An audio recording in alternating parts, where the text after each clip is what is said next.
beaucoup, Phil. C'est ça, 20 ans, j'ai commencé, j'étais bien jeune. Alors, chers amis, je voudrais, en commençant, souligner la présence de Max Keeping ici, qui est toujours un fier supporter de ce programme et puis un grand bénévole pour la Ville d'Ottawa. So thank you very much, Max, for being here today. Tout d'abord, j'aimerais remercier le directeur de l'école, Martin Bertrand, pour votre accueil chaleureux ici à l'école secondaire Louis-Riel, une école exceptionnelle avec concentration en sport. Alors, merci de nous accueillir aujourd'hui. J'aimerais aussi remercier Mme Sandra Clark pour sa présentation et son travail avec ACT. Je me souviens, Sandra, lorsqu'elle était venue me voir, ça fait plusieurs années de ça, pour me parler de ce programme extraordinaire. Et aujourd'hui, on voit que tous les accomplissements que vous avez faits. Alors, merci beaucoup. Finalement, je veux remercier les députés d'Ottawa-Orléans, Phil McNeely et Yassir Nagbi d'Ottawa-Centre. Alors, comme vous le voyez, les députés provinciaux sont venus en grand nombre aujourd'hui. Cela illustre l'importance que notre gouvernement accorde à ce que nous annonçons aujourd'hui. Il y a de nombreuses raisons de se réjouir aujourd'hui. Tout d'abord, il est toujours encourageant de voir des jeunes étudiants tels que vous être aussi impliqués et enthousiastes dans la promotion de la santé et la sécurité à travers l'enseignement des techniques de défibrillation et de réanimation cardio-respiratoire. Alors, si jamais j'ai un arrêt cardiaque, j'aimerais bien ça que nos 3 acteurs aujourd'hui soient là pour me réanimer. Ils sont bien formés. Bien entendu, le lancement de ce programme se trouve dans la droite lignée des actions de notre gouvernement, le gouvernement de l'Ontario, en faveur d'un milieu scolaire plus sûr. Ce programme, qui jumelle l'enseignement de la réanimation cardio-respiratoire avec les techniques de défibrillation dans les écoles francophones d'Ottawa, permet de sauver effectivement des vies. Et je suis heureuse que ce programme touche désormais 12 écoles de plus, soit environ 1800 étudiants francophones.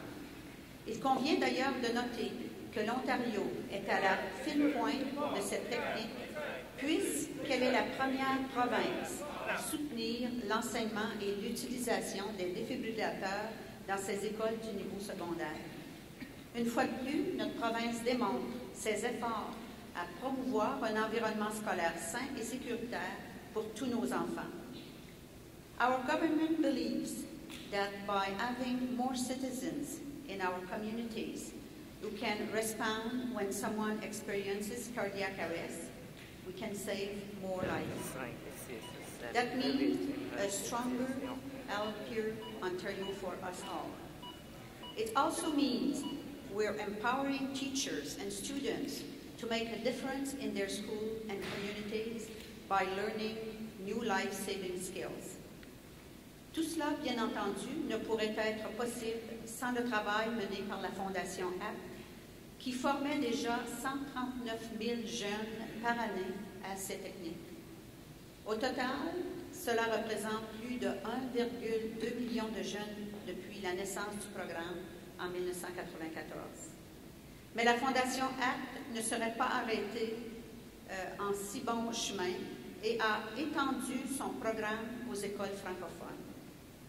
Eh bien, en tant que ministre délégué aux Affaires francophones, je peux vous dire que je suis ravie par cette initiative et le gouvernement de l'Ontario est donc fier d'être partenaire de la Fondation ACT, avec notamment le soutien de la Fondation Trillium de l'Ontario qui a financé le programme à hauteur de près de $1,5 million ces 3 dernières années. Let me take this opportunity to highlight the value of the other funding partners, Mr. Eugene Mellett, the Art and Stroke Foundation of Ontario, the SAMS Foundation, and the art partners such as AstraZeneca Canada, Bristol Myers Squibb Canada, Pfizer Canada, and Sanofi Aventis. So I can see our event today with the ACT Foundation is particularly timely and fits so well in our priority of a healthy Ontario. Enfin, pour conclure, j'aimerais souligner le rôle essentiel joué par les enseignants et enseignantes des écoles francophones, par qui tout cela se passe, ainsi que le rôle des étudiants qui dédient leur temps à apprendre ces nouvelles techniques. Je voudrais aussi vous raconter une petite anecdote. Vous savez que ma première carrière, j'étais infirmière. Alors pour moi, la santé, ça a toujours été ma priorité. Puis même, plusieurs années plus tard, ça demeure toujours, hein, vous êtes infirmière un jour, infirmière toujours. Et lorsque on m'a parlé, Sandra est venue me parler de ce programme-là, je trouvais ça tellement important parce que quelques années auparavant, on avait demandé d'équiper nos pompiers avec des défibrillateurs.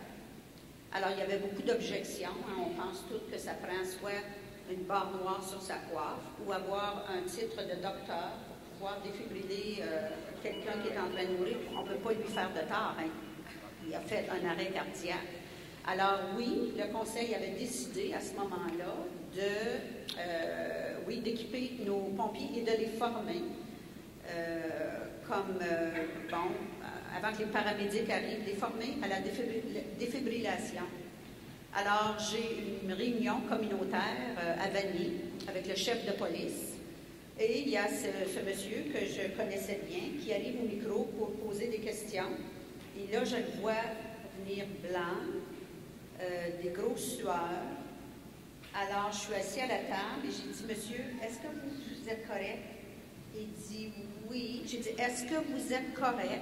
Tout à coup, il s'effondre. Il fait un arrêt cardiaque. Les policiers étaient là. Les policiers avaient été formés en défibrillation. Alors, moi, bien sûr, j'accours, mais les policiers étaient là. Et puis, on commence la réanimation cardiaque. Et les pompiers arrivent, défibrillent. Ils sont arrivés avant les paramédics. Alors, ils ont défibrillé 3 fois le monsieur. Et les paramédics sont arrivés et ont fait leur travail de premiers soins. Il a été transporté à l'hôpital. Il a été transporté par la suite à l'Institut de cardiologie. Il a été opéré. Et une fois là, je vais déjeuner avec lui parce que il se souvient de ça. Il me dit, si j'avais été à la maison, si j'avais fait mon arrêt cardiaque à la maison, je ne serais plus de ce monde. Et c'est un grand bénévole aujourd'hui. Alors, il faut reconnaître l'importance de la défibrillation, l'importance des premiers soins et l'importance d'équiper nos écoles avec ces défibrillateurs. Hein, c'est des défibrillateurs faciles, ils parlent, ils vous disent quoi faire, mais aussi d'avoir des étudiants, des professeurs bien formés.